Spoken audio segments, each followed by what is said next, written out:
Hola a todos y bienvenidos a este nuevo podcast, donde hoy vamos a estar hablando sobre el ego. El ego ha recibido muchos nombres, lo hemos atacado durante gran parte de nuestro desarrollo personal, pensando que era algo que teníamos que erradicar o de alguna forma eliminar de nuestra conciencia. Sin embargo, el ego forma parte de nuestro desarrollo.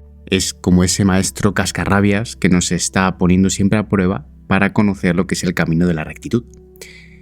De alguna forma, el ego sería como la oscuridad de la noche para poder valorar la luz de las estrellas. Es algo necesario para poder caminar en este mundo, tener una personalidad, desarrollar una identidad, siendo conscientes de que nuestra identidad no nos define, no somos eso. Pero sin embargo, la necesitamos para formar una personalidad. Entonces, durante este podcast vamos a reflexionar sobre qué es el ego, cómo diferenciarlo de lo que es el ego y qué es el espíritu o el corazón, cuál sería la función que debería de tener en nuestra identidad y cómo gestionarlo cuando nos está realmente atormentando. En este caso, dentro de todas las diferentes doctrinas que se encargan de gestionar el ego, para mí la que mejor lo define y mejor lo gestiona es un curso de milagros. Entonces, gran parte de todas las reflexiones que vamos a plantear sobre el ego van a estar basadas en el curso de milagros, porque, como os digo, bajo mi punto de vista, es el libro que mejor ha detallado lo que es y lo que no es el ego para determinar lo que sería la mente recta. Que en este caso la primera pregunta que nos tendríamos que hacer entonces es ¿qué es el ego? Bueno, el ego, usando un curso de milagros que tiene una perspectiva muy definida y quizás pues incluso radical, ¿no?, sobre el ego, hay una parte del libro donde leo textualmente: el ego no es otra cosa que idolatría, el símbolo de un yo limitado y separado, nacido en un cuerpo condenado a sufrir y a que su vida acabe en la muerte. Es la voluntad que ve a la voluntad de Dios como su enemigo y que adopta una forma en la que ésta es negada. El ego es la prueba de que la fuerza es débil y el amor temible. La vida en realidad es la muerte y solo lo que se opone a Dios es verdad. Vamos a ir desmenuzando un poco la definición porque quizás es un poco densa si no has trabajado el curso de milagros o no has hecho las lecciones. Según el curso, el ego es ante todo una creencia. Es una identidad equivocada sobre lo que somos. Lo llama idolatría en el sentido de que es una identidad sobre una imagen falsa de nosotros mismos, a la que le rendimos culto de forma totalmente inconsciente. Hacemos actitudes, patrones de conducta, respondemos a la vida en base a defender lo que somos, sin ser conscientes. Ese es un símbolo de un yo limitado y separado. Es decir, el ego es esa identidad que creemos ser, definida por un cuerpo, nuestra historia personal, nuestra infancia, nuestras diferencias con los demás, la cultura, nivel socioeconómico, y que parece condenada a sufrir y a morir. Es literalmente la creencia de que eres un ser solo y que vives separado del mundo. De esta manera el ego te tiene bajo control, porque inconscientemente le entregas toda tu voluntad. El curso además añade que el ego ve a la voluntad de Dios, que podemos entender esto como la armonía universal, por así decirlo, o el amor perfecto, o nuestra esencia espiritual, como su enemigo. En otras palabras, el ego se define a sí mismo como oposición a la unidad y al amor. Prefiere la autonomía absoluta, aunque eso implique negar nuestra conexión a lo divino o lo trascendente. Por eso afirma que el ego prueba que en su imaginación, evidentemente, cosas bastante paradójicas, que la fuerza es débil, que el amor es temible, que la vida en realidad es muerte, y que solo lo que se opone a Dios o al amor es verdad. En realidad suena un poco dramático, pero refleja el pensamiento del ego, según un curso de milagros. El ego le da la vuelta a la realidad, haciendo que lo verdadero parezca falso y viceversa. Así que para el ego, amar es arriesgarse a salir herido. Por eso el amor es temible. Y tener fe o inocencia es ser débil. Mientras que atacar, protegerse o desconfiar sería ser fuerte. No sé si ves la inversión de pensamiento. El ego está básicamente al revés de los valores espirituales genuinos. En este caso, el ego no sería entonces algo que tenemos, sino más bien un estado mental, con el que nos confundimos creyendo que es lo que somos. Es esa voz interna basada en el miedo, la comparación, el juicio y la separación. Todos conocemos esa voz que dice: mírame a mí, yo tengo la razón y los demás están equivocados. O también: no soy suficiente, necesito defenderme o demostrar mi valía. Tanto el orgullo, la arrogancia como la inseguridad provienen del ego, porque ambos nacen de la creencia de que estamos separados, solos y necesitamos de una afirmación externa que nos valide. Incluso el ego usa términos bastante contundentes para que podamos ver lo que es el ego. Llega a decir que el ego es demente, lleno de miedo, que se alza apartado de la totalidad. Eso significa que el ego, al verse separado de la unidad o de la totalidad, no puede sino estar en un estado de locura o de desconexión de la realidad. Es una parte de la mente dominada por el miedo. Y es comprensible. Si realmente estuviésemos aislados en un mundo hostil, sin conexión con nada mayor, condenados a perder todo lo que amamos con el tiempo, ¿no sería para volverse un poco loco y tener mucho miedo? Pues esa es la condición en la que el ego cree que existe. Además, el ego tiene la idea de que cree haber vencido a Dios. En otras palabras, el ego se cree tan importante que hasta la voz del amor y la verdad quedó destronada para él. Por supuesto, esto es parte de la fantasía del ego. En la visión del curso, esa rebelión contra el amor es solo un sueño del que podemos despertar. Pero mientras soñamos con el ego, experimentamos mucho conflicto. Ahora bien, hasta aquí hemos hablado de la perspectiva espiritual de un curso de milagros. Para equilibrar con un enfoque más científico, podríamos preguntar: ¿cómo ve la psicología o la neurociencia eso que llamamos ego? Bueno, pues curiosamente hay ciertas convergencias. En la psicología clásica de Freud, por ejemplo, la palabra ego se usaba de otra manera, como la parte de la psique que medía entre impulsos y normas. Pero en el lenguaje común actual, el ego suele referirse al sentido del yo individual, especialmente cuando está inflado o es fuente de apego y sufrimiento.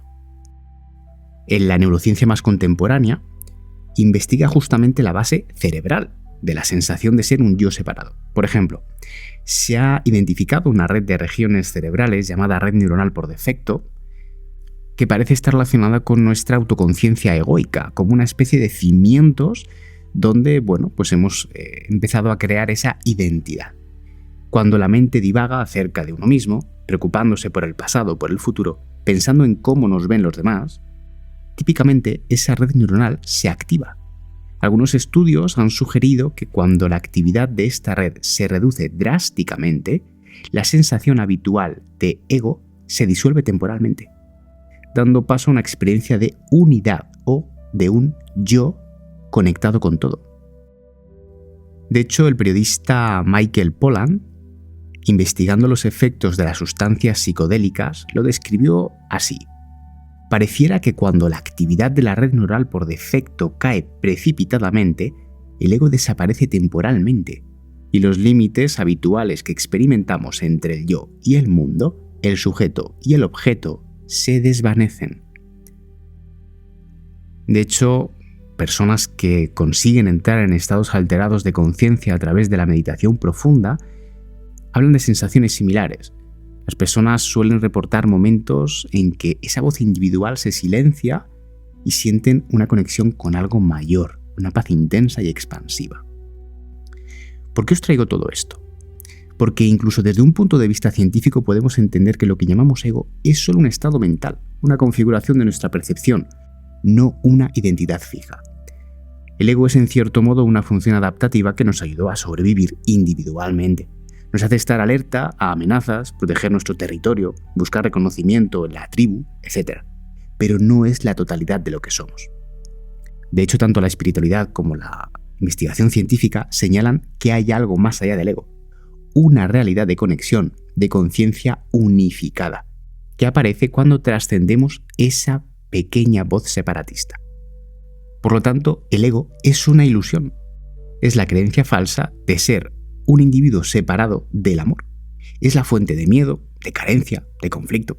Podemos imaginárnoslo como una nube que cubre el sol de nuestra verdadera esencia. La nube no tiene sustancia propia, pero sí está entre nosotros y lo que somos. Nos impide ver la luz. Sin embargo, como veremos, esa nube se puede disipar y también nos enseña a valorar lo que es la luz. En este punto, lo que nos puede resultar más complicado es detectar esas facetas del ego y sus trampas. El ego tiene varias facetas o estrategias que se pueden identificar. Muchas han sido insinuadas a la definición anterior, pero vamos a profundizar un poco. Podríamos destacar al menos 4 claves.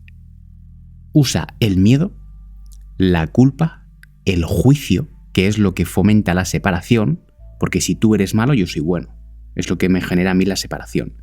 Y la comparación, que es la manera en la que el ego busca el especialismo. Es decir, yo soy mejor que tú para poder sentirme separado de ti. Entre estas 4, el miedo es la herramienta central. De hecho, el curso afirma literalmente que el propósito del ego es infundir miedo porque solo los que tienen miedo pueden ser egoístas. Cuando tenemos miedo nos replegamos en nosotros mismos, nos volvemos más defensivos, incluso agresivos. Pensamos en yo, mí, mío, y nos desconectamos de los demás. El ego necesita ese estado para reafirmarse, pero eso es una de las trampas del ego, es hacerte sentir constantemente amenazado. Te susurra que algo malo puede pasarte, que no hay suficiente para todos, que si no luchas vas a perder. Y aquí viene un punto importante. El curso nos dice que ese miedo no proviene ni de Dios ni de nuestra naturaleza, sino de nuestra propia elección por la separación. Con mucha claridad señala, Dios no es el autor del miedo. El autor del miedo eres tú. Es decir, el miedo es una reacción emocional que, gracias al psicólogo Paul Ekman, hemos detectado que es una de las emociones básicas que todos los seres vivos experimentamos. Sin embargo, si por ejemplo ponemos una experiencia con tu jefe, diferentes trabajadores, frente al mismo jefe, pueden experimentar diferentes emociones. Miedo, paz, alegría, tristeza, rabia. Y el jefe sigue siendo el mismo. Por lo tanto, es nuestra percepción la que nos está haciendo que tengamos miedo. Si lo percibimos desde el juicio, desde el ataque, desde la separación, desde la comparación, evidentemente, el miedo es esencial desde esa percepción. Pero claro, el amor jamás nos quiso atemorizar. Fuimos nosotros, identificándonos con el ego, quienes habilitamos el miedo en nuestra experiencia. Si yo viera que ese jefe y yo somos lo mismo, podría interactuar con él de otra manera. Y esto puede parecernos chocante al principio, porque nadie conscientemente elige tener miedo y sufrimiento. Pero lo que significa es que en un nivel profundo de la mente, como nos creemos separados del amor, inevitablemente sentimos miedo, porque el miedo es la señal de haberle dado realidad al ego. El que yo tenga miedo es el testigo que el miedo dice, ¿ves? Tengo que estar separado y tienes que protegerte de esto, porque si estuvieras en paz en esta situación, te destruirían. El miedo es la profecía autocumplida del ego, para poder reafirmar su propia ilusión.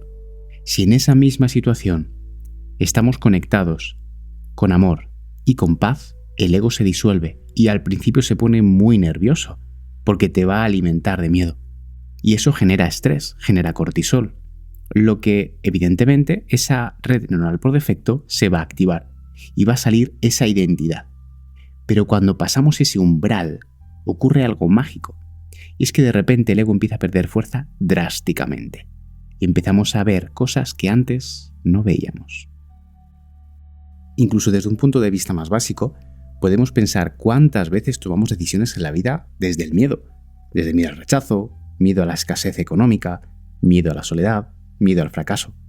Ahí el ego te susurra, cuidado, protégete, ataca antes de que te ataquen, controla todo lo que puedas. Es una voz ansiosa que espera lo peor. Y a veces el ego incluso se disfraza de prudencia y de lógica, creando argumentos muy saludables a primera vista. Pero en realidad esconde un gran miedo. De hecho, el curso describe el ego con unas palabras muy interesantes, diciendo que el ego sueña con el castigo. vive anticipando amenazas. En esta mentalidad es inevitable estar a la defensiva. Por ejemplo, si en el trabajo creemos que nuestros colegas son competidores y que podrían quitarnos el puesto, que es una idea de separación y de escasez, viviremos con recelo o con miedo y actuaremos quizás con egoísmo o desconfianza. Este suele ser un escenario típico orquestado por el ego: percibir amenazas, sentir miedo, reaccionar en consecuencia, perpetuando así el conflicto. De hecho, esto nos lleva a otra de las facetas del ego: la culpa y el ataque. El ego no solo se basa en el miedo, sino también en la creencia de que hemos hecho algo mal, de que cargamos con una culpa. ¿Pero culpa de qué? En última instancia, de habernos separado del amor. Es una culpa existencial que luego proyectamos en formas más concretas. Debo haber hecho algo mal, no merezco ser feliz, no merezco que me quieran, aguanto situaciones denigrantes, o incluso al revés, los demás son culpables de mis problemas, que es una forma de proyectar la culpa fuera. El curso aquí señala: el ego es el símbolo de la separación, pero también de la culpabilidad.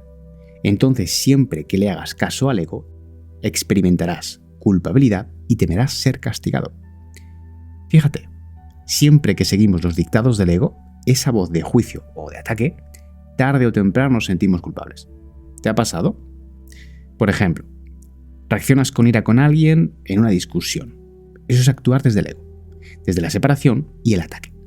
Y luego en la calma, el remordimiento, la culpa. El ego incita al ataque prometiendo defensa o victoria. Pero cuando atacas, te deja el sabor amargo de la culpa, porque en el fondo nuestra conciencia sabe que el odio no es nuestro estado natural. Esa culpa, a su vez, genera miedo al castigo. Como dice la frase: culpar, sentir culpa, temer castigo. Así el ciclo continúa. Ego, miedo, ataque y culpa. Son un círculo vicioso. El ego ataca para defenderse, luego te hace sentir mal por haber atacado, lo cual refuerza la idea de que mereces algo malo o de que el mundo es peligroso. Y eso te mantiene en miedo y listo para atacar de nuevo. Es una trampa perfecta, diseñada para que no salgas de ella. Otra forma en que opera este eje culpa-ataque es la proyección. El ego tiende a proyectar la culpa fuera. En vez de reconocer estoy sintiendo culpa o miedo, lo proyectamos como tú eres el culpable de mi malestar. Así justificamos atacar al otro. Por ejemplo, si me siento inseguro, en vez de reconocer esa inseguridad, que sigue siendo mi ego, acuso a mi pareja de que no me ha prestado suficiente atención, haciéndola responsable de mi sentimiento. Esa acusación genera conflicto, que a su vez aumenta la sensación de separación, y el ego se fortalece. Un curso de milagros lo resume así: atacamos porque nos sentimos muy culpables, indignos de amor, y queremos aliviar eso castigando fuera. Pero en realidad, atacar solo perpetúa la culpa. La salida de esto, como veremos luego, es romper este ciclo mediante el perdón, que es lo opuesto a la proyección de la culpa. Otra manera en la que el ego nos atrapa es a través del análisis excesivo y del juicio constante. El ego es un analizador compulsivo, un juez implacable. Le encanta diseccionar, clasificar, comparar y sacar conclusiones generalmente negativas. Un curso de milagros lo contrasta con el enfoque del espíritu o del corazón de esta manera. El ego analiza, el espíritu acepta. ¿Qué significa esto? Que el ego trata de entender todo dividiéndolo en partes, fragmentando la realidad, separando y etiquetando. Esto me gusta, esto no, esto está bien, esto está mal, yo tengo razón, tú no, yo soy especial, aquel es inferior. Pero todo esto es una interpretación, no habla de la realidad, habla de la historia personal de cada uno. Analizar en el sentido egoico implica fragmentar o separar, mientras que el espíritu simplemente acepta la realidad tal y como es, en unidad, sin romperla en pedazos. El curso nos dice que el ego no puede apreciar la plenitud porque su método mismo es dividir y separar. En esos momentos nuestra mente está hiperactiva juzgando todo. ¿Por qué dijo eso aquella persona? Seguro piensa mal de mí. Yo habría hecho esto de otra manera. ¡Ay, qué tonto fui! Esto no debería haber pasado así. Este discurso interno interminable es el ego analizando y juzgando. ¿El resultado? Pues nos sentimos cada vez más separados. Separados de los otros, o los que juzgamos, o de quienes nos sentimos juzgados. Incluso separados de la propia vida, porque en vez de aceptar y confiar, estamos en resistencia y rechazamos la propia vida, con esos comentarios mentales de manera constante. Por eso el ego no reconoce la paz.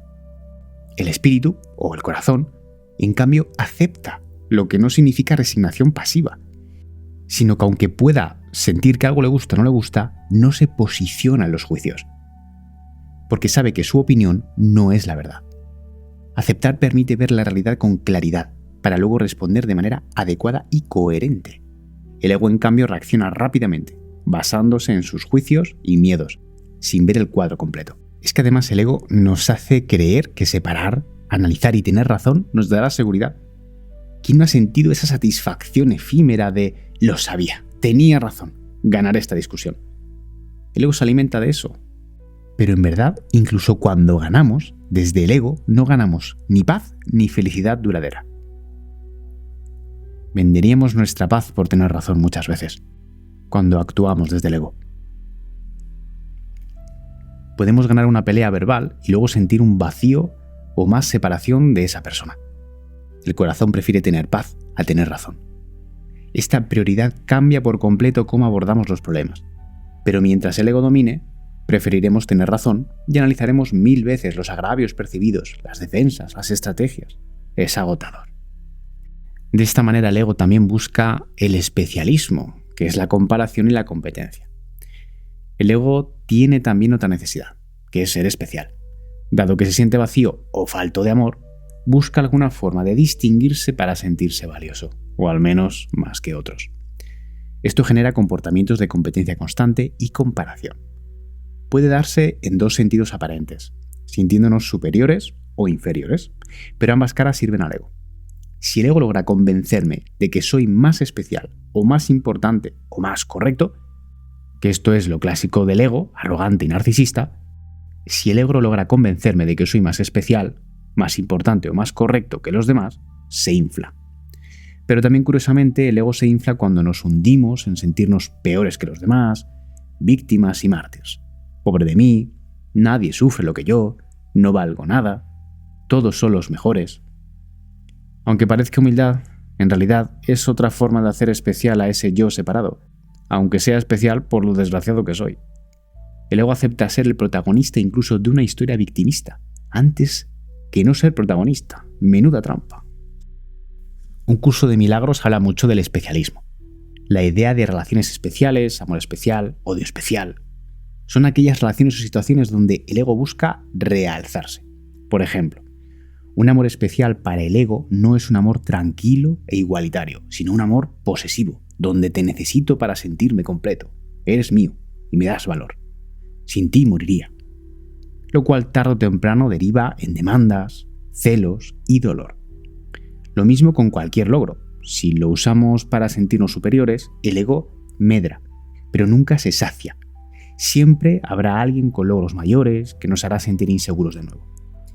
Vivir en la mente del ego es estar siempre comparándose, envidiando a veces, otras veces sintiendo orgullo soberbio, pero nunca encontrando verdadera satisfacción. Y bueno, llegados hasta aquí, podemos darnos cuenta de que el ego está bastante presente en nuestra vida. Pero claro, ¿cómo podemos pasar del ego al corazón? Vamos a mirarlo. Hasta ahora hemos hablado del ego con trozos bastante teóricos. Vamos ahora con acciones o situaciones comunes, que es la mejor manera de entender la diferencia entre operar desde el ego y operar desde el espíritu o desde el corazón. Vamos a ilustrarlo con ejemplos prácticos. Por ejemplo, una crítica en el trabajo. Imagina que tu jefe o un compañero de trabajo hace una crítica sobre algo que hiciste. Quizá te dice que tu informe no fue suficientemente bueno o que cometiste un error importante. Inmediatamente, ¿qué sientes? Bueno, probablemente un pinchazo en el pecho o en el estómago. Eso es el ego activándose, porque percibe la crítica como una amenaza a tu valía. Desde el ego nuestra respuesta podría ser algo así. Casi automáticamente saltará a defenderse o a contraatacar con alguna justificación o explicación. Por dentro puede gritar, no es justo, ¿cómo se atreve a decirme eso? Yo lo hice lo mejor que pude. Seguro que no entiende nada. Puede que externamente te pongas a la defensiva o incluso parezcas muy tranquilo, o dando excusas rápidas, culpando a otros factores. Es que no me pasaron los datos a tiempo, o incluso devolviendo la crítica. Bueno, tu explicación tampoco fue tan clara, ¿sabes? Si la situación continúa escalando, el ego podría incluso alimentar resentimiento. Te vas ese día del trabajo rumiando en tu mente lo injusto e incompetente que ha sido tu jefe o tu colega. Quizá incluso fantaseando con que se dé cuenta de su error o pensando en que tú eres mejor que él. Observa cómo las respuestas del ego en este caso implica miedo a no valer ante la crítica o ataque que implica defenderse culpando. Y además potencia la separación. El resultado habitual es que te quedas agitado, con rabia o vergüenza el resto del día. Y la relación con esta persona sufre y se agrieta más. Sin embargo, desde el espíritu podría ser algo así. Cuando la persona te critica, respiras y te permites una pausa. En vez de reaccionar al instante, escuchas la crítica con atención. Quizá duele, porque somos seres humanos. Pero decides no dejar que ese dolor inicial dicte tu reacción. La voz del corazón susurra algo así como: vale, vamos a aceptar esta crítica. No necesitas demostrar tu valía ahora mismo. Ya eres valioso. Veamos si hay algo útil en esta crítica. Desde el corazón podrías responder con humildad y serenidad. Por ejemplo: entiendo, gracias por el feedback, lo voy a tener en cuenta. Revisaré el informe nuevamente y corregiré los puntos. Incluso si no estás de acuerdo con partes de la crítica, la respuesta del corazón podría ser: aprecio tus observaciones. ¿Podríamos revisarlo juntos para entender mejor lo que me quieres decir? Esta respuesta no es una rehúsión ni resignación. Estás eligiendo actuar con sabiduría. No estás actuando de vuelta ni defendiéndote agresivamente, sino aceptando que no eres perfecto, pero es que nadie lo es, y que está bien ajustar cosas sin que esto signifique que no vales. Actúas con respeto hacia el otro y hacia ti mismo. El resultado, que mantienes tu paz mucho más intacta. Incluso quizás al corregir mejoras tus habilidades. Y la relación con el colega hasta mejora. Incluso sale fortalecida. Aquí el ego tuvo que hacerse a un lado para que pudieras escuchar sin sentirte atacado personalmente, con más humildad y amor. Priorizaste aprender y colaborar, que son valores del corazón, por encima de tener razón o defenderte, que son los valores del ego. Otro ejemplo podría ser una discusión en pareja o en familia, ¿no? Considera esta situación en casa, una discusión con tu pareja por algo del día a día. Tal vez tu pareja se queja de que no le dedicas suficiente tiempo o que siempre dejas desorden en algún lugar. La respuesta del ego puede ser: el ego se pone en guardia, interpreta la queja como un ataque a tu persona, dice que soy un descuidado, que no hago nada bien. Así que responde atacando o victimizándose. Podría decir algo como: ¿cómo puedes decir eso? Oye, tú también pasas de mí a veces, no soy solo yo. Además he estado muy ocupado y no es mi culpa. O: siempre me estás criticando, nada de lo que hago te parece suficiente, todo lo hago mal. ¿Sabes qué? Hazlo tú si tanto te molesta. ¿Notáis los ingredientes del ego? Nos defendemos con excusas, tal vez elevamos incluso el tono con enfado. A veces el ego reacciona con la herida y con el silencio, incluso resaltando el pasado. O puede crear conflictos bastante tóxicos como: no me hables, que siempre estás igual, que es otra forma de manipular con la culpa. En cualquier caso, la conexión con la otra persona se corta.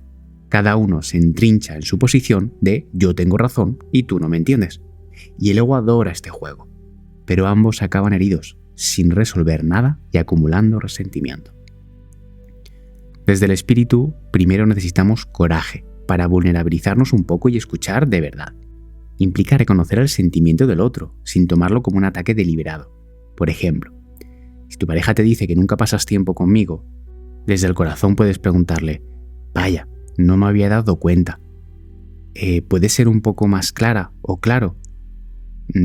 Quizás te sientes triste o solo cuando no te presto atención. En lugar de saltar con: oye, no es cierto, ayer cenamos juntos, que es una respuesta bastante egoica, desde el amor sería: no me había dado cuenta de que te estás sintiendo ignorado o ignorada. Lo siento, no era mi intención.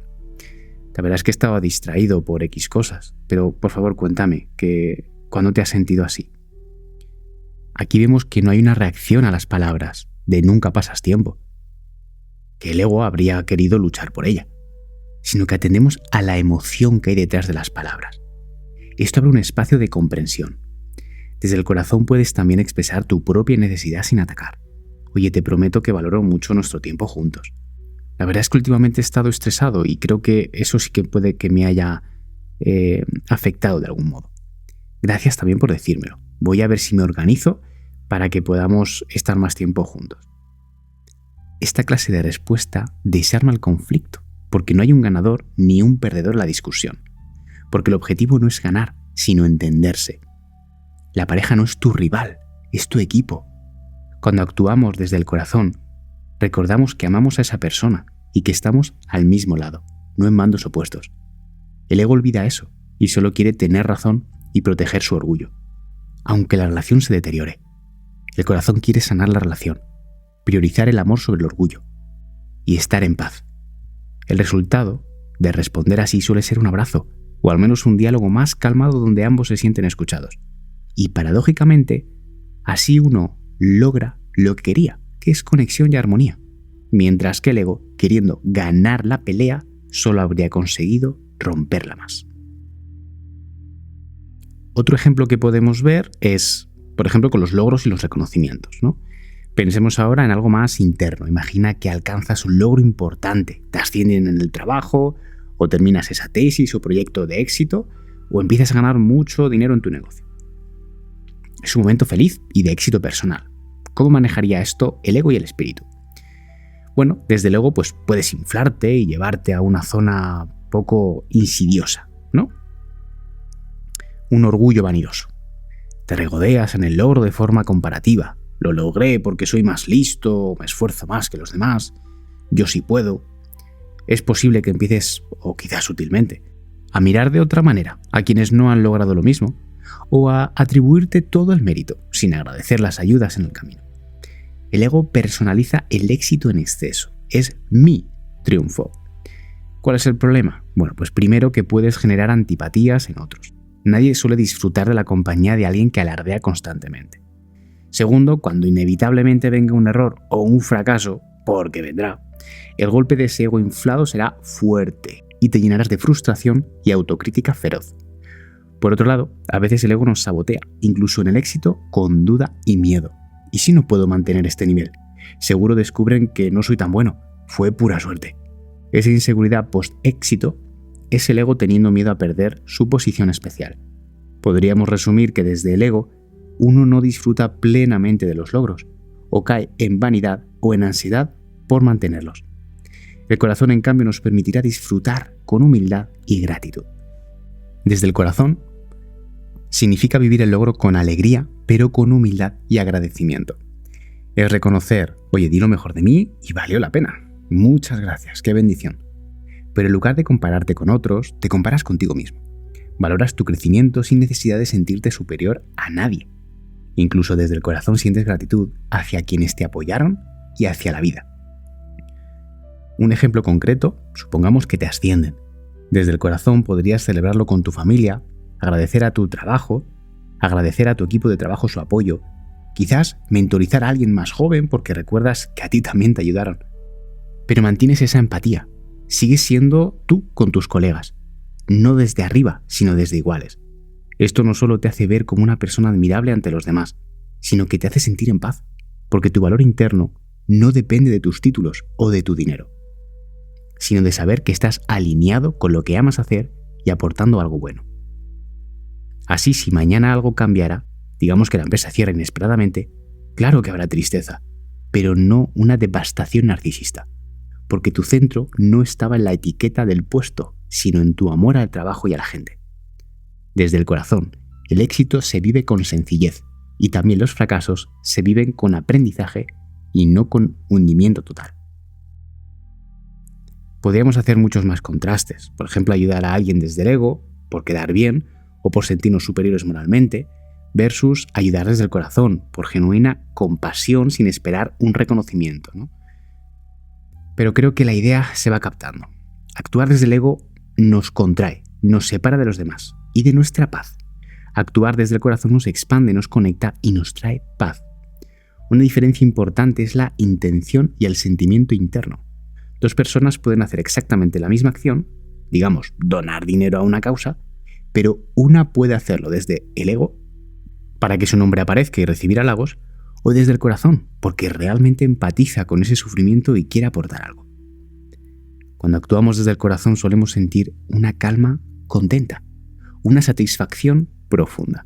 Cuando lo hacemos desde el ego suele haber intranquilidad, durante y después, porque nunca está satisfecho del todo o tiene intenciones ocultas. Lo importante aquí es no juzgarnos con dureza al descubrir respuestas egoicas en nosotros. Todos las tenemos. El objetivo de estos ejemplos no es decir el ego es malo, destrúyelo, sino traernos conciencia, darnos cuenta de, en tal situación típica suelo reaccionar así. Es mi ego defendiéndose.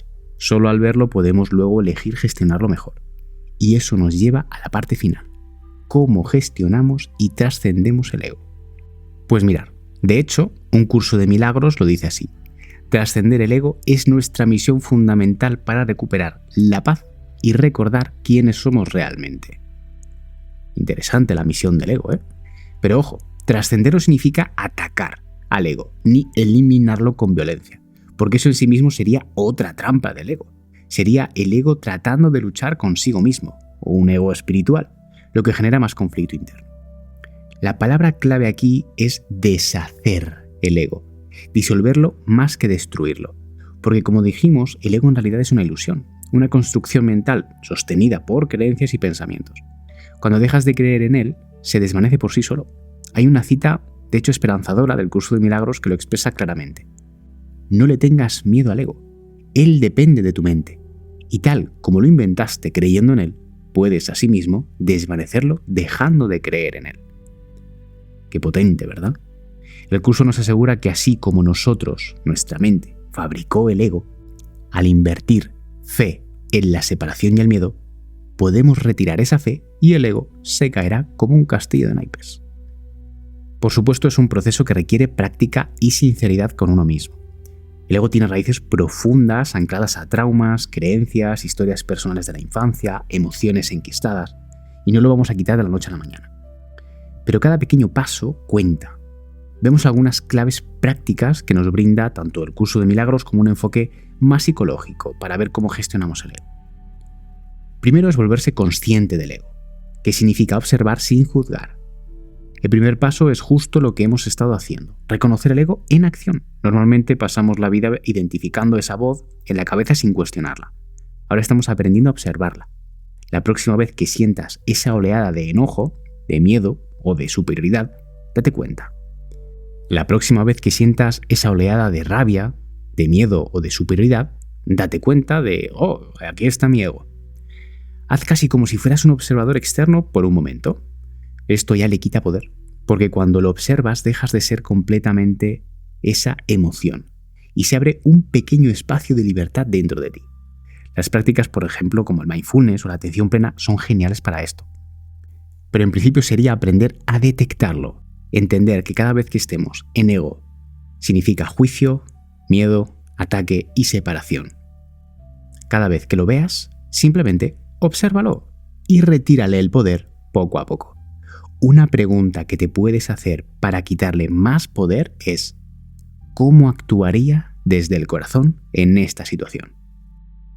Esto nos lleva a otra forma en la que podemos gestionarlo, que sería elegir de nuevo. Una vez que te das cuenta de que estás en modo ego, miedo, ataque, el siguiente paso es hacer una elección diferente. Aquí es donde un curso de milagros introduce la idea de conectar con el Espíritu Santo o la voz de tu ser interior, de tu intuición, de tu corazón, que podríamos equiparar metafóricamente como tu alma, ¿no? O esa sabiduría intuitiva que somos. Es preguntarse, ¿hay otra manera de ver esto? ¿Cómo lo vería desde el amor? En el instante mismo en que, por ejemplo, reconoces, estoy a punto de gritar a mi hijo porque derramó esto la alfombra y mi ego dice que es un irrespetuoso, puedes invocar mentalmente esa otra perspectiva. Quiero ver esto de otra manera. ¿Cómo actuaría desde el amor? Quizá el amor te dice, mira, es solo una alfombra. Tu hijo es más importante. Edúcalo, pero con cariño, no con insultos. Esta lección interna es poderosa. En el curso se habla del milagro precisamente como ese cambio de percepción del miedo al amor. Cada vez que en tu mente logras frenar esa reacción de ataque o separación y la entregas a esa guía de amor, estás deshaciendo un pedacito del ego. Puede ayudar mucho alguna frase corta, a modo de orientación, como elijo la paz en vez de esto, o espíritu, por favor, ayúdame a ver con los ojos del amor. En realidad no importa la forma, sino la sinceridad de querer ver de otra manera. Y la ayuda llega, incluso a nivel psicológico. Si prefieres, puedes pensar, ¿qué aconsejaría mi mejor versión en este momento? ¿Qué haría alguien realmente sabio y amoroso aquí? Ese pequeño cambio de enfoque desactiva el piloto automático del ego y activa tu conciencia superior. Y ahora llegamos a lo que para mí son las dos prácticas que mejor deshacen al ego, que es el perdón y el amor.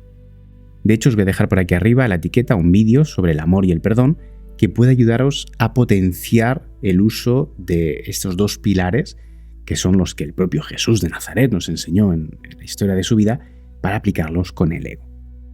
En primer lugar, practicar el perdón significa liberar de la culpa y del ataque. El perdón del curso de milagros es la herramienta por excelencia para deshacer el ego. Pero ojo, es un perdón entendido de forma algo distinta a la habitual. No es un perdón condescendiente. Bueno, te perdono porque soy mejor persona. Eso es ego. Es más bien un perdón radical, basado en comprender que lo que el ego nos hizo ver tan ofensivo o tan terrible, en realidad era una petición de amor o un error sin verdadera consecuencia en el nivel espiritual.